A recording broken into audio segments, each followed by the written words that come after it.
Time to chat MotoGP again. It's been a minute since we last had a chat. Dirk, welcome back. Thanks very much. Yeah, we've had the summer recess in Europe. Whole MotoGP circus went home, and some of them rested, some of them had holidays, some of them got married, some of them got on motocross bikes.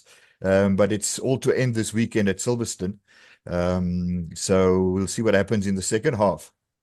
Interesting. I mean, they're ending their summer break now, and Formula One just started there, so it doesn't seem to Yeah. overlap. No, it doesn't really. There's a little bit of an overlap, but not much. What we had is we lost the first half of the season got a bit shortened. It got a bit abbreviated because we lost two races, one of them being Kazakhstan that was first postponed and then just dropped, and Argentina because of floods over there. So it was a slightly shorter season. It feels as if we haven't had races for quite a while. So we're really looking forward to the second half, which, as I said, will start in England this weekend. And it's also going to be a very special weekend because it's going to be the official 75th MotoGP anniversary big bash. So they're going to have special events, etc., and special livery on the bikes and so on. So we can look out for a couple of interesting helmets, interesting bikes, and so on. Well, I just started to really follow MotoGP at the beginning of the year with your assistance. And just when I thought I got to know everybody, everything's now changed again. The whole world's upside down. But we'll get to that a bit later. Let's Yes. talk about the season so far. At the beginning, you told me that Pecco Bagnaia is probably going to run away with the season. And he's doing very well, but Yeah. it's not had it all its own way. Just tell me give us a bit of a recap of the season so far. He's run away with the season, but he also hasn't.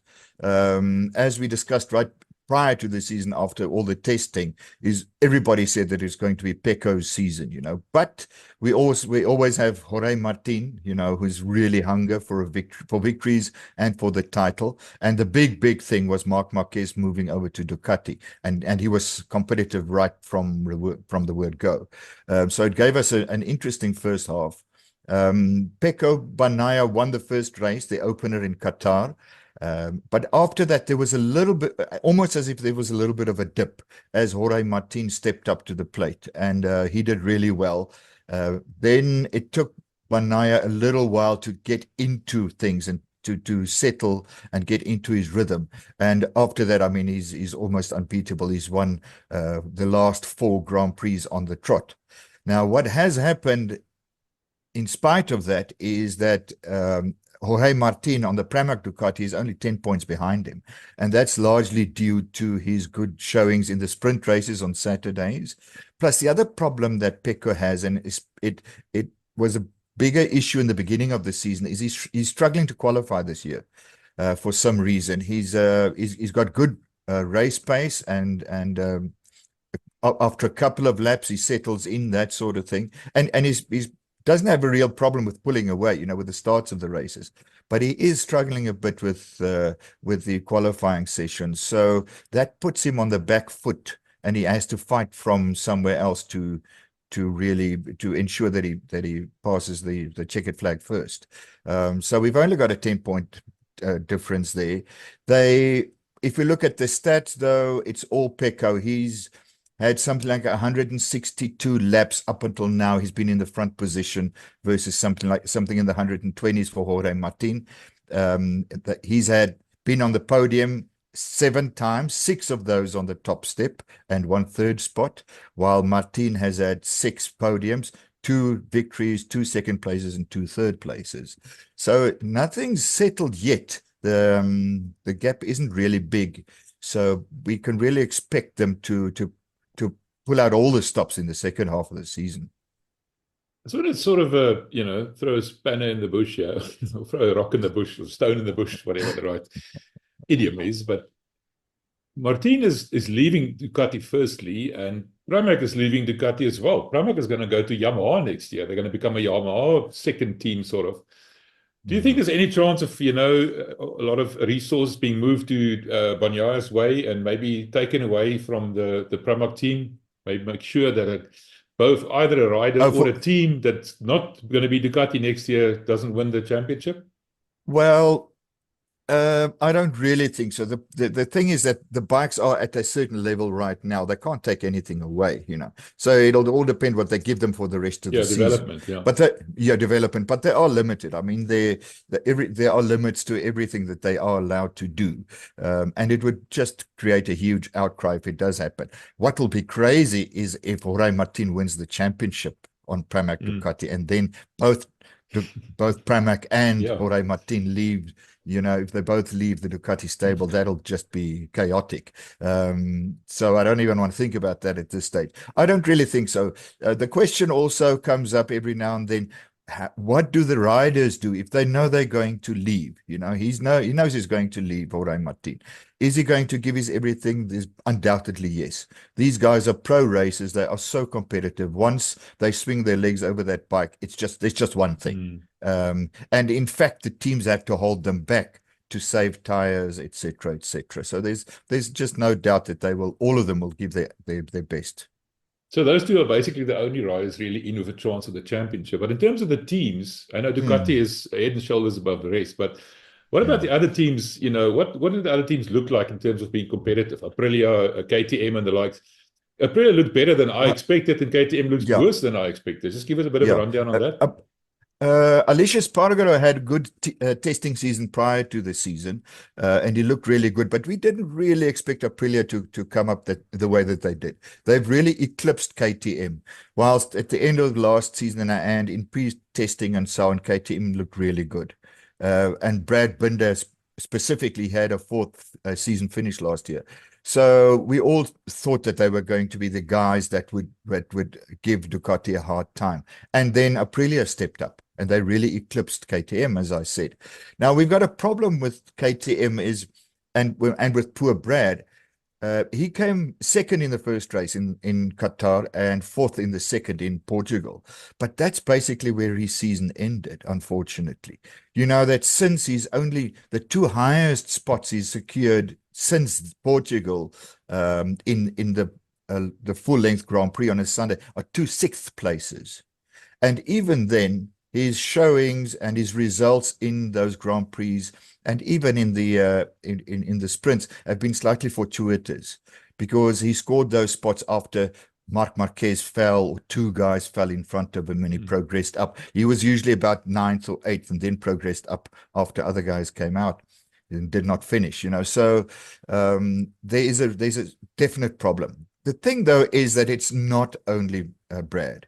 The whole KTM stable, the whole garage, they're suffering. And what happened apparently was, and no one thought that it was going to happen, it was it just caught everybody by surprise, was after a couple of races, suddenly their performance dropped. And it's specifically the performance of the front tire. The KTM and the gas, which is also basically KTM's, they are struggling with the front tire. They're experiencing a lot of chattering, the riders. Now, guys like Pedro Acosta and Brad Binder, they sort of work around it, but they are struggling. They're having a hard time, but they're working around it. But the other two guys, like Fernandez and poor Jack Miller, they just nowhere. Miller is 15th, Fernandez is 16th, you know, Augusto Fernandez. So they are really suffering. Now, that chattering, it just stuffed up their whole season, basically, because we're halfway there, and Brad is in the 7th place. He's way more than 100 points behind Pecco Bagnaia, etc. He only led one single lap this year up until now. So that's their main problem, and they're working hard to fix it. But apparently, the RC16s, the latest model, just haven't gelled really with the latest spec Michelin tires. They changed the compounds for 2024, and there's something wrong there. They're just getting the short end of the stick the whole time. So basically, they're stuck. They won't really make big inroads into the rest of the season. They can hope to regain some glory and to set themselves up for next season, unfortunately, with their new riders, which is a big thing. Again, a question comparing Formula One to MotoGP. In Formula One, you're not allowed to do anything over the summer break. Would KTM, for example, have been allowed to do some development on their bike over this summer break to make sure they maybe handle the tires a bit better? Or are they also supposed to lock up the keys and go on holiday? But they won't sit still. We all know that they don't sit still. They might not be allowed to have official test days or this or that. But I mean, behind the scenes, those engineers and their computers, and they have, after all, the first half of the season, they'll have so much data, about tires, speeds, heat, track temperatures, whatever. And they'll be analyzing that and seeing what they can do and what adjustments they can do with, and setup changes they can do with the current bikes, just to haul Ducati back in, and Aprilia even at this stage. Interesting thing for me again is the outsized role that tires and tire pressures play in MotoGP compared to other forms of racing, motor racing, for example. I mean, the tires aren't to be allowed too low pressures or high pressures, whatever. They're very strict on that as well. Just tell us a bit about that.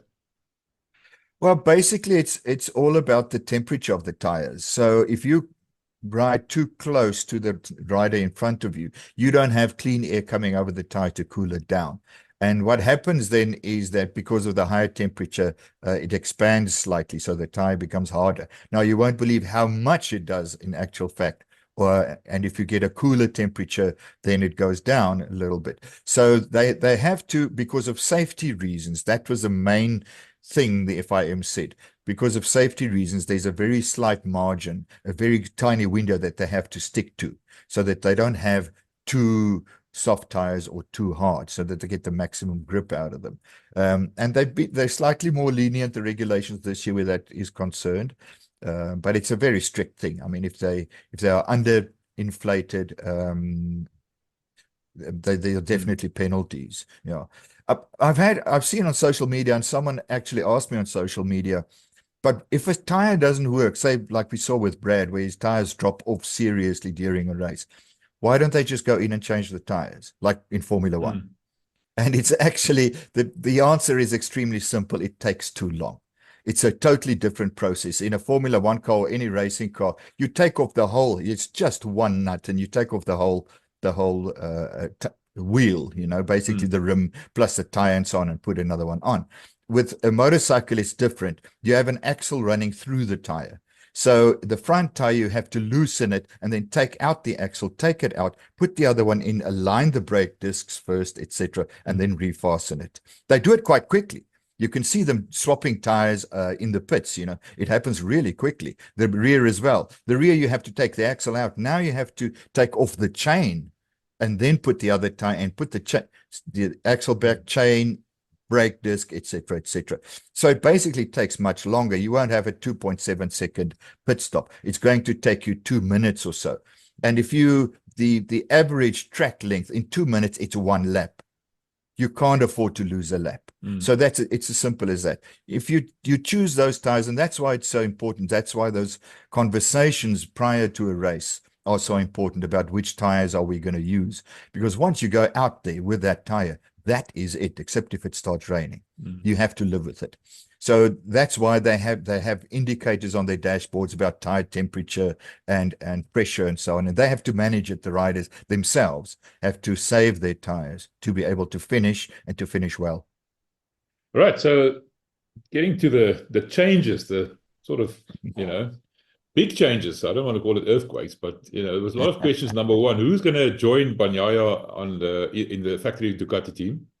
Bastianini was selected to some people's surprise. I would think that there were more obvious candidates like Jorge Martin, and there was a lot of speculation who's going to be. And then things started to turn around quite quickly. Once the first domino fell, a lot of things happened very quickly. Just tell us about. It was crazy. We haven't had season.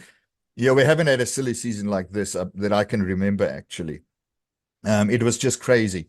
Bagnaia was the first one. Obviously, they re-signed him for a huge amount, not as much as Fabio Quartararo is getting from Yamaha, but they re-signed him, Ducati, as a factory team. He's the number one rider in the world currently. He's the defending champion previous 2 years, etc., etc. So that was a sitter. But then we all had to wait to see who's going to be his partner in that garage. And there were three candidates: Jorge Martin, Enea Bastianini, as you said, and Marc Marquez, who was now in the Ducati stable.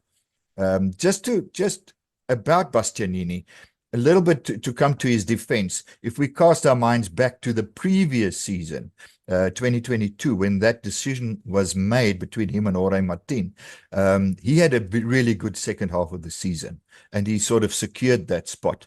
Plus, there was something, I suspect, there's a backstory to Jorge Martin clashing with the Ducati top brass, but we'll get back to that just now. So we had to wait and wait and wait, and they said Ducati said it's the toughest decision they'll ever have to make racing-wise, etc.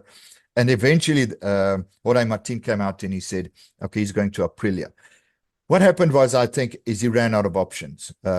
He refused to stay with Pramac Ducati. He said that's sort of like, he views it as the B team of Ducati, even though they've got the current spec bike, the 2024 bikes. The Japanese bikes just aren't up there. He wants to be really competitive. That's all he wants. Money's not what he's after. So he said he wasn't going to ride for, well, it was obviously wasn't. He never said it, but it was obviously wasn't never going to go there. So KTM, they've got their own plans. KTM, they've got a specific structure that they work with certain guys, plus they've got a feeding system out of their Rookie Cup, Moto3, Moto2, etc. So it basically left him with Aprilia as for a factory ride, and that's what he said he wanted. And as we said at the beginning of the program, Aprilia surprised us all. They are closer and closer and closer to the Ducatis in performance. We've had Maverick Vinales win a race this year. Alicia Spargaro had really good showings. If he didn't come off in a couple of races, he would have been on the podium. So there's definitely something there. And I also suspect they have suitcases full of money that they can throw at something because they have big backers out of Italy, you know. So there he goes to Aprilia. I do suspect that at that stage when he announced that, it was already known in the inner circles that Ducati was going for Marc Marquez. So that just sealed it, and he signed with Aprilia, because 2 days later it came out that they announced that Marc Marquez was going to take the Lenovo Ducati second seat, or just the other seat. It's not necessarily the second ride. So that was it, and that settled it. And as you said, that just gave off, all the dominoes started falling after that. Davide Tardozzi, the team boss at Ducati, said, interestingly enough, they went for Marc Marquez because he's got this special attitude, he said. Now, I suspect that's not a reference only to his attitude towards racing and on the track. I think that is his attitude towards whoever he's working with, because they have clashed with Jorge Martin. And thinking back, we've always really suspected that Martin, he was the front runner in the championship this year. He had a really good season. It would be a good thing if they take him, but they never really liked him. It's been coming for quite a while, since last year, plus the beginning of this year. He didn't pitch when they had their shakedown runs on the superbikes prior to the season starting. He just didn't go, and he said, oh, he didn't see the invitation on email, you know. So there's a lot of bad blood there. So I think it worked out exactly the way the Ducati wanted it to work out.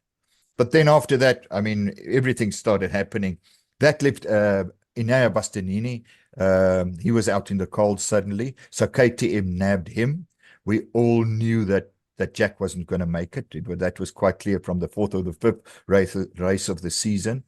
So they grabbed Enea Bastianini firstly, so he's going over there. Plus they took Maverick Vinales away from Aprilia, which was a little bit of a surprise to me. Maverick seemed, after his run-ins and his bad experience at Yamaha, he's satisfied at Aprilia. He loved it there. He had good races, up and down, which is just, that's Maverick's way. He's nowhere, and then he's up there, and he's nowhere back down again. However, it makes sense if we listen to what Brad Binder said. He said in this past week, basically what happened was KTM got someone out of the Ducati stable and someone out of Aprilia stable. So they've got a plan. They want the inside info from racers who have been with those other teams for at least a season, right at the top level. You know, how does Ducati do this? How does Aprilia do that? And now they've got that. They've got their guys in the form of Maverick Vinales and Enea Bastianini. They've also announced that there won't be a gas team next year. It's basically a branding thing, but they're changing it. It's also going to be a KTM. It's the Tech 3 will run that team. They're a very successful outfit. So it's going to be a Tech 3 KTM, and they're all going to run the same factory spec bike, which is very interesting. That means that KTM for next year are going to have 4 top riders, really premium riders, on 4 factory spec bikes, which gives them a lot of room to move. That's Binder, Acosta, Vinales, and Bastianini. So if they get their bikes back on par, we could really see something happening over there out of that garage. So Acosta's now also a factory KTM. I know they're the same bikes, but he's moving up to the factory team for KTM, yes, isn't it? Yeah. It's a sponsorship, and it's a Red Bull thing and that sort of thing. But he's going to be Brad Binder's roommate from now on.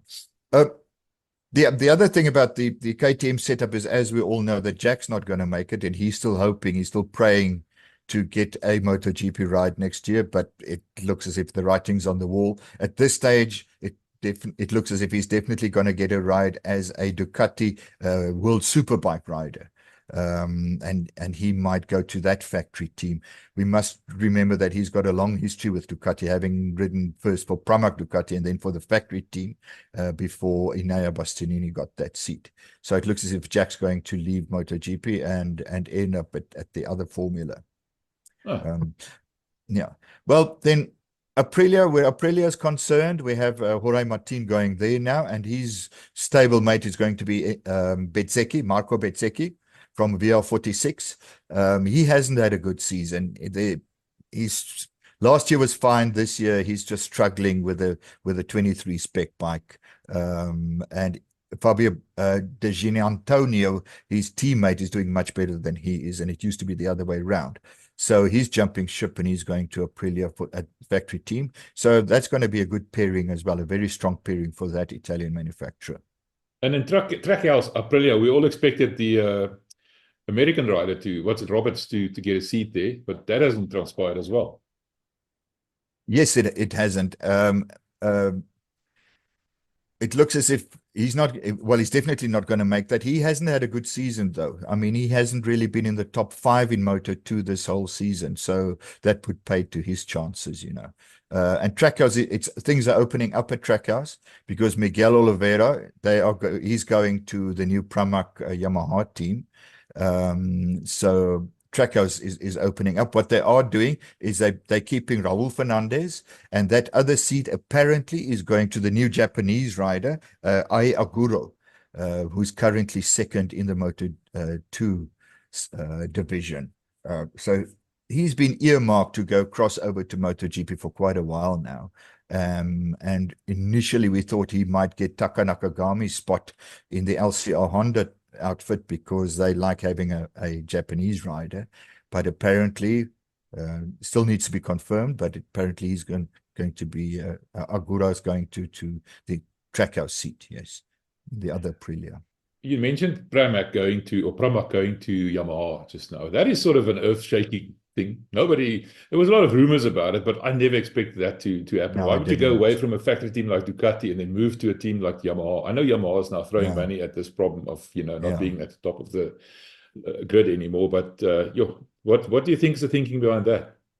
Yeah, well, it's basically, I think it's money, as you said. Yamaha they're really working hard at the development of their bike and their teams.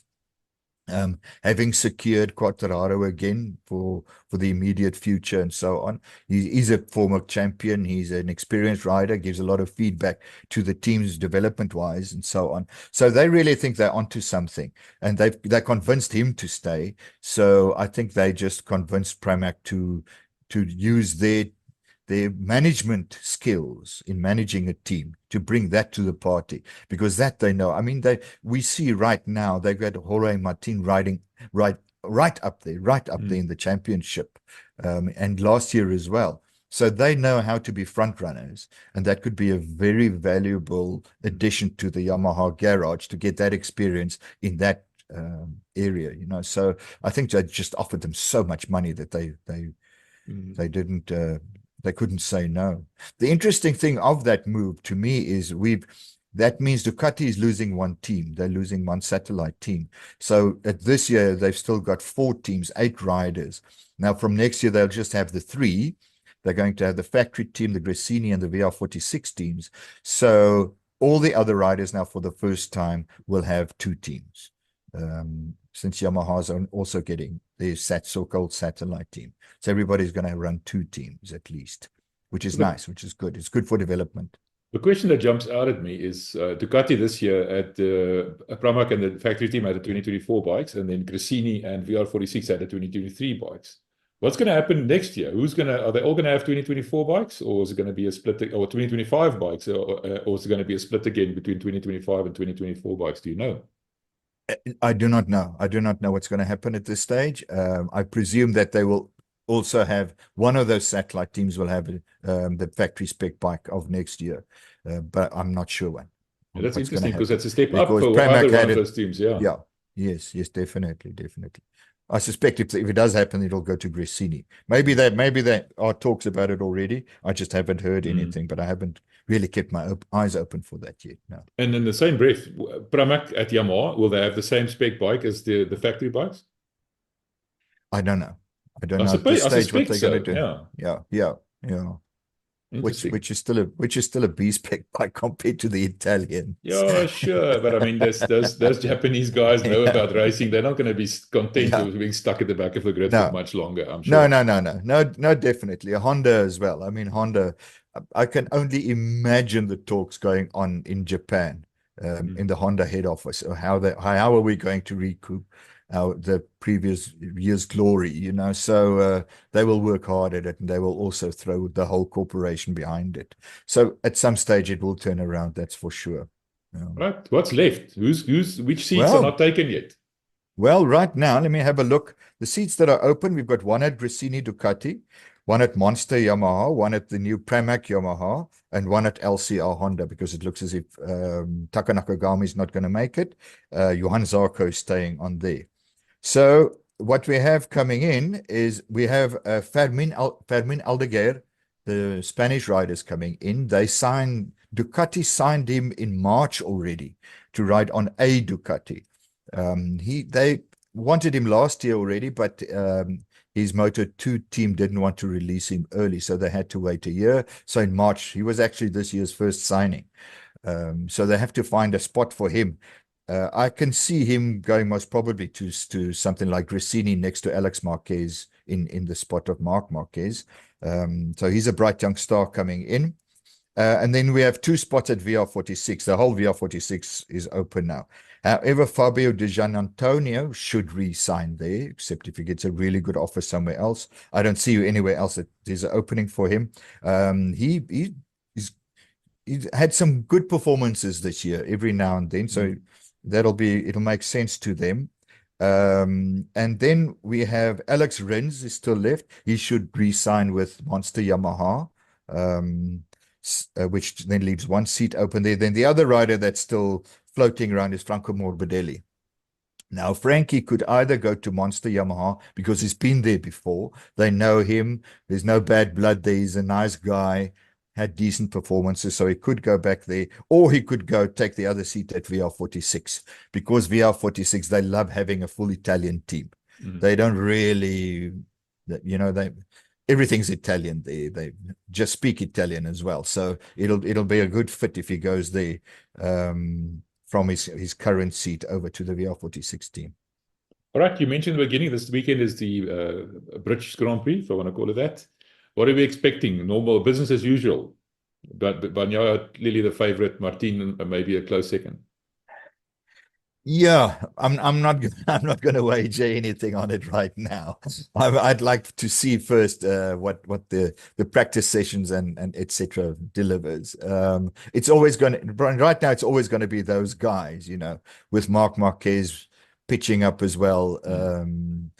Plus, every now and then, someone else stealing major points or stealing a spot on the podium. So it will definitely be them. In which order, it's difficult to say right now. But as we said right at the beginning of the season, I think Pecco Bagnaia is the man to beat. think mentally right now, he's just so strong as well. Just as it doesn't really say anything, but just as a matter of interest during the break now, last week they had World Ducati weekend, which is an international thing, but the main event is in Misano in Italy. And they launched the next year's Ducati Panigale V4 Superbike there.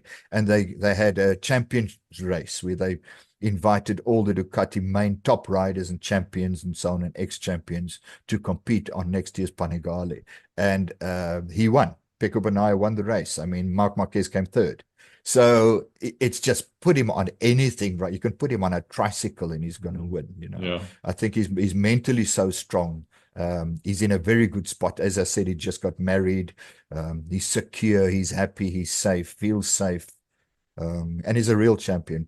For example, once again, a small thing, but him and his bride, they decided to give all their gifts, their bridal gifts they are going to give to charity. You know, it's a mark of a true champion. He's in a very, very good spot. He's not insecure. He's not floating around. He's not struggling with the issues that Jorge Martin is struggling. Martin is always difficult and always dangerous. But at this stage, I think Bagnaia is still ahead. How many races are left in this season? Should be 12. I'm not sure. Should be 12. Quite a long way to go still. But it is a long way to go. It is a long way to go. It is definitely a lot can happen. And we've seen it in the past as well. You know, you have curves, you have guys having a good and then struggling later on as the others come through, or just personal troubles or whatever. So things are not settled. That's most definitely. It's the one thing we can say. And I think we're going to have a good second half of the season. One thing that is settled is that you and I are going to have these chats every week now. So we've done the same with Formula One. We need to talk about this more often, and we are going to do that. Now, every week, we're going to have a chat about MotoGP, what's happening, what didn't happen, what happened as expected, and what was unexpected. So thank you for that, and I'm looking forward to that. Good. See you then. Thanks. We'll talk again next week. Watch out. We'll publish the dates and times, and we'll report back on the Silverstone Grand Prix and tell you what happened there. Thank you. Until next time.